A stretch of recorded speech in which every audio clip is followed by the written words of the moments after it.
Porsche Sport Driving School Masterclass Review. You know the strangest thing about owning a sports car? Not knowing how to drive it properly. A lot of you reading this will probably smirk at that statement, because somewhere buried deep inside, you have those secretly seated grand thoughts of I could have been a racing driver. Well, join the club. Thankfully, for the safety of other actual racing drivers, you're most likely overestimating your ability as a driver. Don't believe me? Try some proper driver training that measures your lap times against a real pro. Many manufacturers and organizations offer driver training. From the defensive courses that teach you the very basics to the high-end courses provided by the likes of Audi, BMW, and Mercedes. The list is endless. And then there is the Porsche Sport Driving School. Having previously done driver training days with many other manufacturers and organizations, the thought of doing yet another one was, at first, somewhat tedious. However, one simply needs to look closely at what Porsche offers to soon realize the difference. There are 5 levels to the Porsche school and they tend to go up in cost accordingly.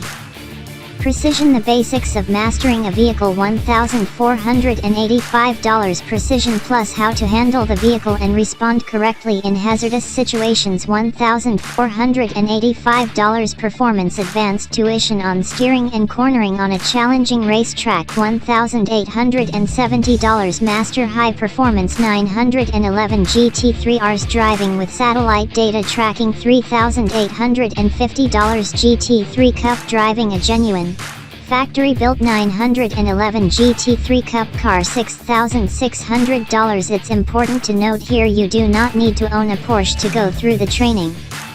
In fact, for those who don't own a modern Porsche, the Level 4 Masterclass is actually a bargain when you consider the vehicle you're driving, the track hire, the tires, brakes, instructor time, etc. Don't believe me? Try renting out a brand new GT3 Rs, a racetrack for the whole day, Michelin Pilot Cup Sport 2 replacement tires, which alone cost about $3,000 for this particular car. Take into consideration brake and car wear and a qualified instructor. Yep, it's a bargain. Holding a valid CAMS license allows you to skip the first 3 levels and go straight to level 4. We wouldn't recommend this unless you have some actual racing experience. And by that we mean, you've been out on a racetrack a dozen times, understand the basics of racecraft and feel comfortable going flat out. Those criteria qualifies yours truly for Level 4 Master Class. So, what's the day all about? The Master Class is a full-day race training session held at Queensland Raceway on the outskirts of Brisbane. It's 40 flat-out laps, by yourself, divided into 4 sessions. Each session is followed by very comprehensive data analysis with your race engineer that will tell you what you're doing wrong, where you're doing it wrong, and how to improve your lap times. You're also always coached, via your helmet speaker, by racing instructors who can see the whole lap from the pits. Porsche has recently changed its Level 4 program vehicles from GT3 to GT3 Rs, which makes it that little bit more special. It also makes it that little bit faster. When you show up on the day, you sign all the usual indemnity forms that state you may in fact be injured or even die on the racetrack, and if you do, it's not Porsche's fault, which it isn't, because you're in the car all by yourself. It's a basic and procedural indemnity and liability release that is standard for any form of motorsport or high-end driver training, so if that scares you, look elsewhere. Once the formalities are out of the way, you are joined by the other 7 attendees, a maximum of 8 people per class day, divided into 2 groups, with 4 cars available, and get a lowdown on the day's procedure as well as some lessons in the physics of tire limitation, car movement, and other valuable insights from the head of the school, Tomas Mezera. Mezera, if the name doesn't ring a bell, raced for over a decade in Australian touring car championships, V8 supercars, as well as competing in Formula Ford, Formula 3 and other series. He is best known for winning the Bathurst 1000 in 1988 and the Formula Ford Championship Indiana 1985. Mezzera is joined by other racing instructors, some with even more accolades than himself. In fact, one of the instructors on our training day, Kiwi racer Craig Baird, has won more FIA-certified races in a Porsche than any other person in the world. These are the caliber of instructors that are involved in the Porsche school. Driving a GT3 RS is something special. You can read our full review of the car here, but just in terms of reference, this is the definition of a road legal track car. This is, in all manner of consideration bar the tires, an actual race car. You can bring it to a racetrack from the showroom floor, and it will be ready to go without a moment of hesitation. Mezzera said one could do some basic modifications that any mechanically minded owner could do, with the suspension and aero that may give some advantages, but the cars used here are stock standard. So, lots of talking later followed by a sighting lap in a KN and we are in our GT3 RS, helmet on and out for our first session. The main difference between Porsche's style of schooling and some others is that here, you're alone in the car. There is no nervous instructor next to you, and you get to explore at your own pace and also push as you see fit. In those first 10 laps, the idea is just to get to know the track. There will be some coaching through the helmet, but it's mainly to find your feet and work out where to place the car, where to brake, and when to accelerate. For me, I took it relatively easy. I pushed where it felt comfortable and took it conservatively where it didn't. That resulted in a somewhat ordinary best lap time of 67.2 seconds. The sessions run on the shortened course of Queensland Raceway, so breaking the sound barrier is a lap under 60 seconds. Mezzera set the time of the day at 59.6 seconds and that became an unofficial target. You're not encouraged to try and break it, because you most likely can't, but if there is even the slightest competitive streak in you, that becomes the goal. Session 2 was when I really started to go for it. This meant committing to turn 1 at Queensland Raceway in a manner that would have probably scared the hell out of me in the passenger seat. The faster I went, the better the Porsche felt. It's not necessarily a forgiving car if you don't know what you're doing, but if you get the basics right and then begin to improve, it becomes addictively fun to drive fast. As I said in the beginning, the strangest thing about owning a fast car is not knowing how to drive it properly. In the case of the GT3 RS, that is a massive understatement. Here you have a machine that has so much grip, so much potential through the corners that it takes lots of driver training to exploit its capabilities fully. I received a lot of coaching in session 2, mainly around turns 2, 3, and 4, hell, probably all the other turns too, as those I found the hardest corners to master and, again, required a lot of commitment to make work. Having pulled into the pits, I sat with my race engineer to go through the data.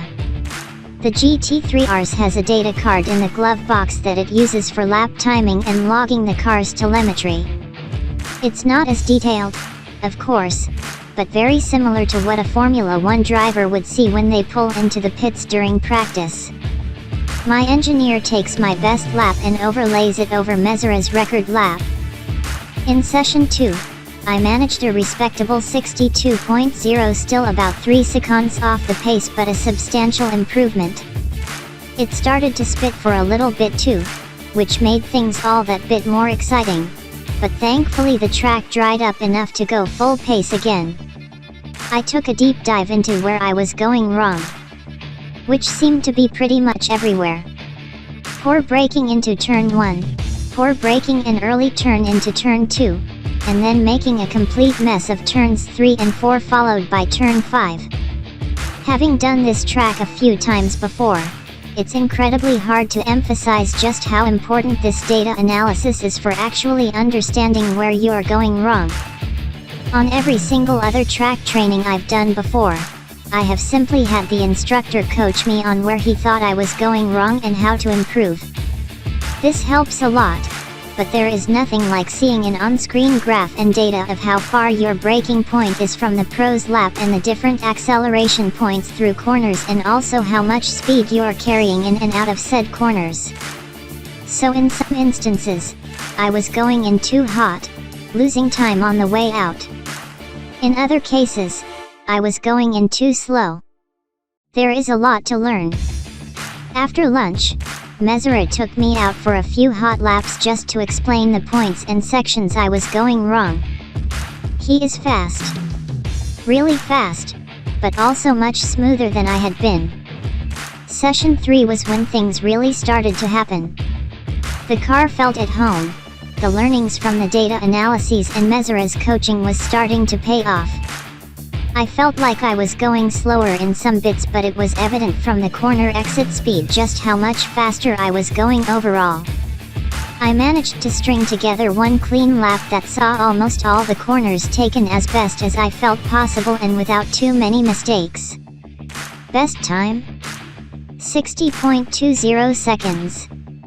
Not bad indeed, but still roughly 800 milliseconds off the pace. Which, in a 1-minute lap, is a lifetime. 10 laps don't sound like much, but when you're going flat out, it does take it out of you. The hardest part of driving a car flat out, lap after lap, is not physical strength but mental. There is really nothing like being 100% present in one particular moment, committing all your mental capacity to executing the next turn correctly. It's very refreshing, but it's also exhausting. I came out and again went through my data. It was much better than before, but still, there were prominent areas where mistakes were being made that I really shouldn't. I was carrying good speed into turn 1 but somehow not really getting on top of turns 3 and 4. The strangest thing here was how differently the GT3Rs needed to be driven to what I thought. It could carry so much speed out of some corners that I had to shift my thinking. Enter the corner much slower but accelerate out of it well before I thought ideal. This resulted in my almost sound barrier braking lap, despite it feeling like my slowest lap. So that left just 201 milliseconds, that's all 100, and that stood between me and assured glory. If you want to put that in perspective, a human eye blinks in about 150 milliseconds. Another way to look at it is that 201 milliseconds is less than a meter at the average speed of the lap times. How hard can that be? That's the attitude I took into session 4, but despite my best attempts, I couldn't beat it. It came down to mental fatigue more than anything. The level of continued concentration at those speeds is extreme, so it's easy to screw up one corner at some point during a lap, which basically ruins your entire lap time and you have to go around and start again. That basically summed up my entire 10 laps in session 4. Having looked at the data post, it was clear that in those 10 laps each one of the corners was at some point executed extremely close to the perfect Meseret benchmark lap. However, never all at once in one single, clean, sound barrier braking lap. My best lap time for the day stood at 60.2, which I was told is very good, but not worthy of the Sound Barrier Hall of Fame. What impressed me the most was that after more than 160 flying laps, the GT3Rs showed no signs of brake wear or mechanical strain. And these Porsches weren't even optioned with the carbon ceramic brake systems, as they are not that necessary, we were told. It's a testament to Porsche's engineering, and the car's track-ready capability. I've been in Ferraris and Lamborghinis that have shown much worse brake wear after far fewer laps. The temptation to get in the car and go back out again is extremely high when the day ends, but the point of the master class isn't to break the 60-second mark, though it's fun to try. The point is to learn how to drive a car as capable as the GT3Rs, even relatively close to its limit. The point is to realize just how valuable proper driver training combined with data analysis can be for learning racecraft. Having improved my lap times over the course of the day by such a huge margin, it's hard to argue with the methodology of the course. If you own a Porsche, or a fast car of some type, and you actually want to learn how to make the most of it on a racetrack, I can wholeheartedly say, there isn't a better driver training school I've encountered as the one run by Porsche Australia, and I've encountered plenty. If anything, and as previously stated, for the asking price, the experience is a real bargain. Apart from all the learnings, it's a hell of a fun day out, and if you don't walk away from the day with a giant grin on your face, it's probably worth visiting a cardiologist and having them check for a pulse. If you're a car enthusiast and have done a reasonable number of track days and some spirited driving as well as understand the basics of racecraft, but you don't feel comfortable with the intensity of Level 4, Level 3 is an ideal choice. It's also conducted at Queensland Raceway but in a variety of other Porsches, no GT3Rs. It's also half the price. Porsche's marketing director, Tony Andreevsky, says the company doesn't aim to make money from running the school, as that's not the point. The point is to showcase the Porsche product in its natural habitat and the competency of the school. In that regard, the Porsche Sport Driving School is a huge success. We look forward to doing Level 5 in an actual GT3 Cup car.